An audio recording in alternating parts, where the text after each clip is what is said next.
Wildflowers are a beautiful and budget-friendly choice for any cottage garden. Let me show you how I'm transforming a weedy patch into a wildflower bed using just an inexpensive box of seeds and plug plants.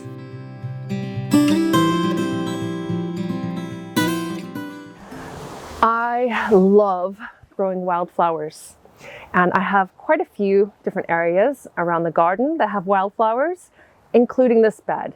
But this bed has kind of gotten the better of me and has taken over. So there's certain plants in here like the oxeye daisy, the foxgloves, valerian, dandelion, and even some grasses here that have just taken over. And it's hard to grow anything else in here with them competing. And so what I would like to do is remove most of the plants from this bed, do a little bit of tidying about the edges, put some mulch on there, and I want to sow this up with wildflower seeds.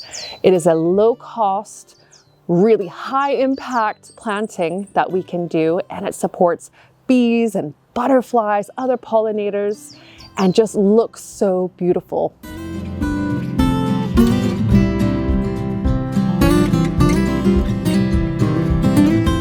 I'm Tanya Anderson, and I share all sorts of organic gardening tips and ideas, especially around creating a cottage garden. Please like this video, give it a thumbs up, and make sure to subscribe. Most of the plants that are still growing in this bed are hardy perennials and they need to be removed. I can hoe them off, but with the larger ones, it's easier to loosen the soil with a fork and pull them out, roots and all. Weeds I'm removing include grass, flowers, creeping buttercup, and quite a few others. If I leave these plants here, they'll carry on growing and taking over. It's hard work removing them all by hand, but once it's done, anything else I plant here will have a much better chance at growing. I've also decided to use a lawn edger to cut the edges of the bed. This will help to create a defined edge, making the bed easier to weed in the future and creating an attractive but zero-cost boundary. The hard part is over. I have removed most of the weeds, I've edged the bed, and you would think that this is the time to start planting or sowing seeds. But because I've had so many other plants in here that I have allowed to self-seed, there is a high concentration of seeds already in the soil. They are waiting to emerge. As soon as it gets a little bit warmer, they're going to be sprouting. There's going to be those oxeye daisies. There's going to be dock and nettles. I don't know what else. So what I need to do is I need to cover this soil. I'm going to first hoe it over again, pick out any little plants that I missed the first time round, and then I'm going to cover the soil in some sterile compost. And sterile is the key because we don't want any seeds in it. And even an inch of compost or potting mix can help to suppress any of the seeds that are on the surface of the soil here and stop them from growing.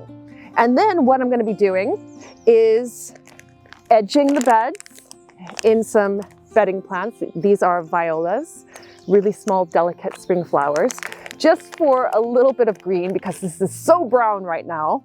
And then in the middle, I'm going to be sowing these cottage garden seeds. Now altogether, it cost me 20 pounds to buy all of this, and it's gonna have a really big impact this summer. Small bedding plants are relatively inexpensive in spring, and if you buy a tray of them, they're an easy way to fill window boxes, containers, hanging baskets, and borders like this one. Since they've got a head start, they fill in quickly and give your plantings a more established look earlier on in the season. There are a lot of different types of bedding plants to choose from, but I've decided on violas. They bloom for a long time, are dainty and delicate, and are much loved by bees, butterflies, and other pollinators. They're also edible flowers, and you'll see them featured in the edible flower section of my book, A Woman's Garden. I'm planting these small viola plants fairly close together at about 6 inches apart. When planted in a row this closely, they'll knit together, forming a mini flowering hedge. Well, that took a minute, but all 60 of the little viola plants are in, and they are going to look stunning. They already do. Their leaves are just so green and spring-like, and I'm desperate for that out here in these browner areas of the garden. And they were a really good price too. Picked them up at the supermarkets.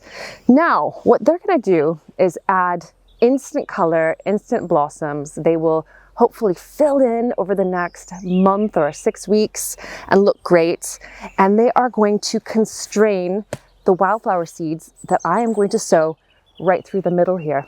There are a lot of flower seed mixes that you can grow, even perennial mixes like the one further up in my garden. The type I've decided to grow in this area though is an inexpensive mix of mainly annuals. All I'm doing is scattering the seeds on and then gently raking them into the compost. This mix is perfect for cottage gardens and includes many flowers that are colorful and look good together. Flowers such as calendula, cornflower, soapwort, cosmos, and Viper's bugloss. Some of them are native flowers and some are just cottage garden favorites. I'm not going to water them in.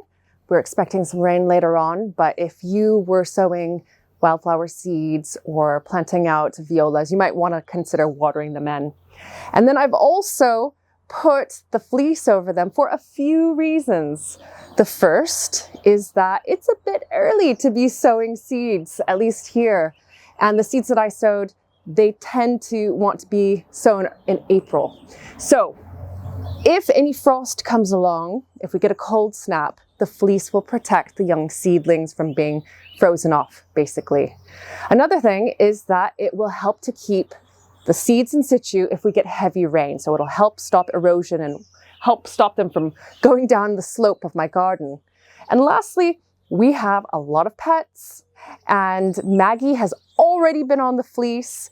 That's fine, but I want to stop them from digging around in the bed, especially the dogs. And so the fleece is going to protect them from that. Once the seeds start germinating, which will be probably later this month into next month, then I'll lift the fleece and then I'll put some other netting or barricade around it, because the dogs have just been racing around the garden, destroying different areas. Some of the pathways are just mud at the moment, and I'll have to have a think on that. Now, as far as the seeds, they will germinate and they will grow, and I can expect to get flowers from the seeds from maybe late June to October. Another exciting thing that has happened is that the seeds that I sowed in the last video up in the Polycrub, they have germinated.